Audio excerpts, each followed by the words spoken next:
Hello, what is up mga ma'am, sir, ma'am? Ako po si Ralph C. Fry, isang visual artist from Manila. And today we are going to custom repaint the X-Men 97 Magneto Marvel Legends action figure. So here's the cape, here's the body, front and back. And then here's the pair of head sculpts. One with the angry face, one with the neutral angry face. And then there's two hands, okay? Two alternate hands. Okay, first step, for the comic book paint style, we will apply clear primer. Then next we will add shadows. Next, highlights layer 1, highlights layer 2, and then we proceed with the line art. In here, in this process, we apply transition lines, cross hatching, and feathering lines. We are going to use a brush and black water-based acrylics, and this one, Pilot Twin Marker. Pilot Twin Marker has two tips, the fine and the extra fine. We are going to use the extra fine for finer line details. And then last step, we are going to apply one layer of top coat. Okay, let's start with the suit. So for the suit, yung shadows na i-apply natin, combination of navy blue and intense violet.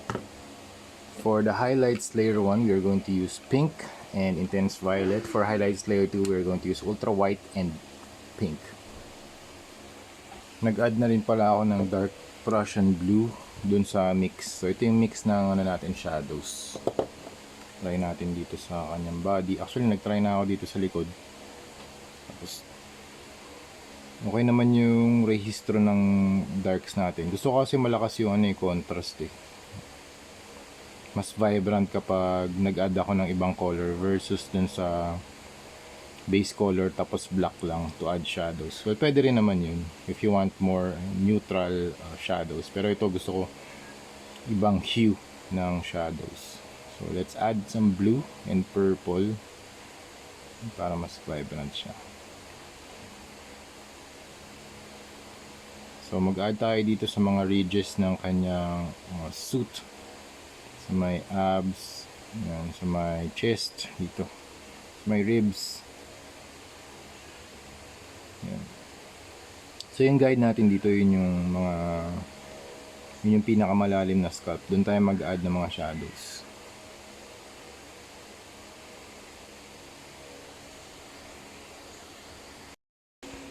Okay, doon na tayo mag-apply ng shadows. Next, we are going to apply magenta for the first layer of highlights. Okay, yung mga highlights i-apply natin sa mga areas na nakaangat. Okay, so dito sa mga muscle groups, and dito sa side, dito sa kanyang biceps. Okay.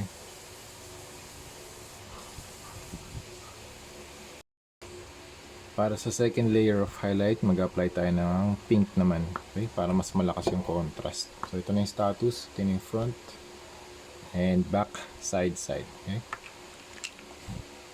okay, try natin yung contrast dito sa chest. Okay naman.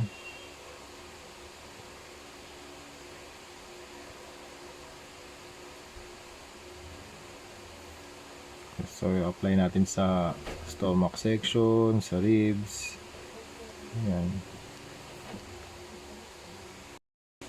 After ng second layer of highlights, pwede na tayo mag-apply ng line art. So for the line art, ito yung gagamitin natin, PH179 black water-based primer. It's a black acrylic paint, water-based acrylics mixed with water. Tapos pwede na tayo mag-apply ng line art. So pag-add ng line art, dun sa pinaka malalalim na areas tayo mag-start.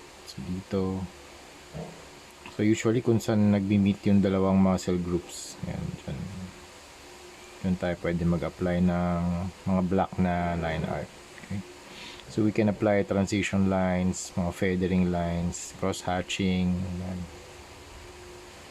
Okay, you can also add finer line art details using Pilot Twin Markers. Pwede tayo mag-add dito sa kanyang stomach, sa legs. Okay, mga transition lines para mas ma-emphasize yung pagiging comic book finish niya. Okay. Alright, we are done mga ma'am, sir, ma'am. We are done with the Magneto X-Men 97 project, custom repaint project natin. So here's the cape. And so same process lang ng ginawa ko sa suit. Same process on every single thing, on every single part, sa head, sa shoulders, sa arms, dito sa cape, and dito sa alt head niya. Yan. So, recap lang natin. Teka.